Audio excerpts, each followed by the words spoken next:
Assalamualaikum warahmatullahi wabarakatuh. Selamat siang. Terima kasih atas kesempatan yang diberikan kepada tim kami untuk mempresentasikan di depan para evaluator tentang proposal yang telah kami kirimkan. Pada kesempatan siang hari ini, izinkan kami mempresentasikan tentang sistem penentuan dan pelaporan biaya proyek yang dikolaborasikan antara kami tim pengusul dari Universitas Esa Unggul dan dari industri, yakni PT Sinergi Performa Cipta. Pada kesempatan kali ini, kami akan mempresentasikan kurang lebih 5 menit tentang yang pertama, profil pengusul dan profil mitra.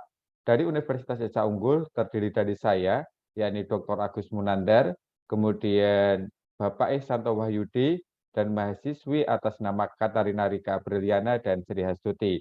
Kami dari tim pengusul memiliki keahlian di bidang akuntansi dan pengembangan software.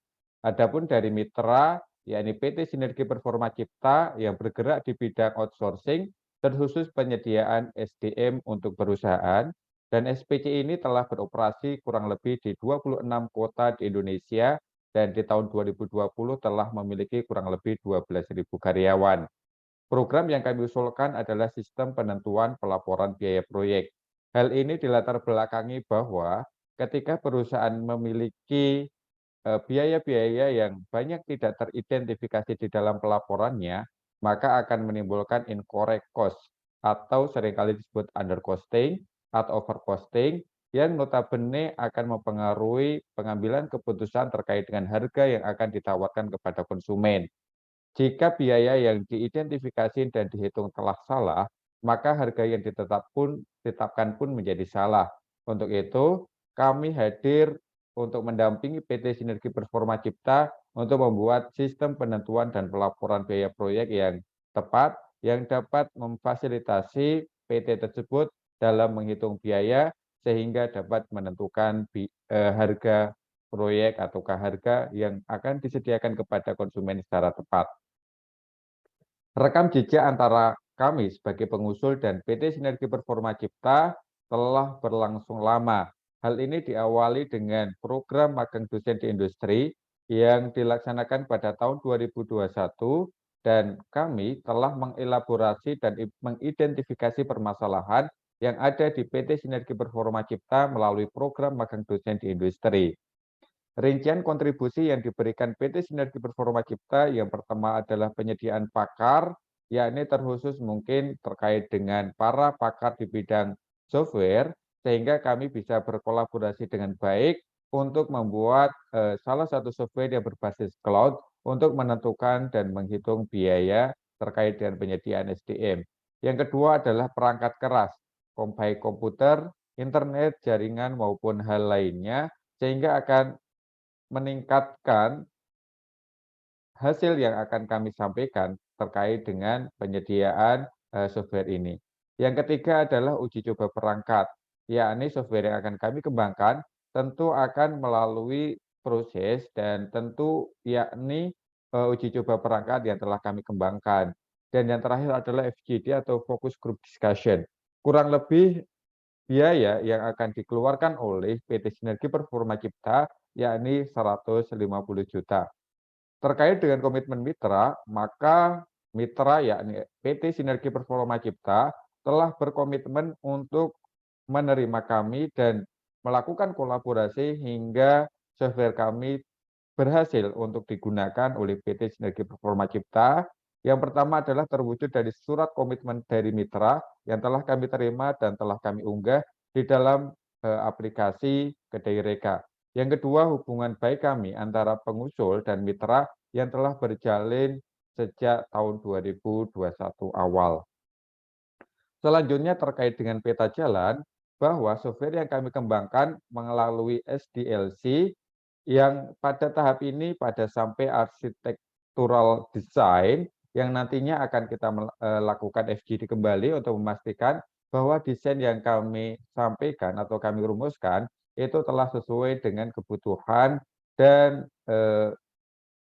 kebutuhan yang ada di PT SPC. Yang kedua adalah desain software. Desain software ya ini sudah kami gambarkan di sini bahwa informasi yang akan kami sajikan nantinya dapat digunakan oleh eksekutif perusahaan untuk memutuskan apakah, biaya yang telah terjadi itu telah sesuai dengan yang dianggarkan ataukah belum, kemudian apakah, penentuan harga yang telah dilakukan itu telah berbasis pada biaya akurat ataukah belum. Yang terakhir adalah metode pelaksanaan. Metode pelaksanaan kami menggunakan metode waterfall model yang dimulai dengan analisis, kemudian desain, implementation, testing, kemudian pemanfaatan software itu, dan yang diakhiri dengan maintenance, yakni pemeliharaan atas software tersebut, sehingga software yang kami sediakan dapat bermanfaat sebesar-besarnya untuk PT Sinergi Performa Cipta. Kemudian yang kedua, yakni kita melakukan focus group discussion untuk memastikan bahwa software yang kami sediakan itu sesuai dengan spesifikasi yang telah ditentukan oleh PT Sinergi Performa Cipta. Yang ketiga, software yang kami kembangkan adalah berbasis awan atau cloud system, sehingga PT Sinergi Performa Cipta dapat memanfaatkan software ini dimanapun dan menggunakan perangkat apapun. Dan yang terakhir, luaran yang kami hasilkan yakni merupakan sistem penentuan biaya dan pelaporannya sehingga dapat digunakan untuk pengambilan keputusan harga. Target luaran kami adalah merupakan sistem atau aplikasi berbasis cloud yang kita namai dengan sistem penentuan dan pelaporan biaya proyek. Jadwal kegiatan kami akan dimulai pada bulan pertama setelah kami mendapatkan keputusan dari kedai reka dan kemudian kurang lebih pada akhir Desember atau pada akhir tahun ini kita sudah melakukan implementasi dan evaluasi atas sistem yang telah kami kembangkan. Yang terakhir, yakni terkait dengan sumber daya yang kami perlukan, maka kami membutuhkan biaya dari Dikti itu sebesar 155.500.000 yang akan kita gunakan untuk FDD desain sistem, kemudian pengembangan sistem, dan yang terakhir adalah untuk implementasi atau evaluasi atas sistem yang telah kami kembangkan. Selain itu pula, kami akan mendapatkan dukungan dari perguruan tinggi dan dari mitra untuk melaksanakan program yang kami rencanakan. Demikian yang dapat kami sampaikan pada kesempatan siang hari ini. Besar harapan kami bahwa program atau aplikasi berbasis cloud ini dapat terimplementasi sehingga bermakna untuk industri, untuk universitas, dan untuk masyarakat Indonesia. Terima kasih, kurang lebihnya kami mohon maaf. Selamat siang, wassalamualaikum warahmatullahi wabarakatuh.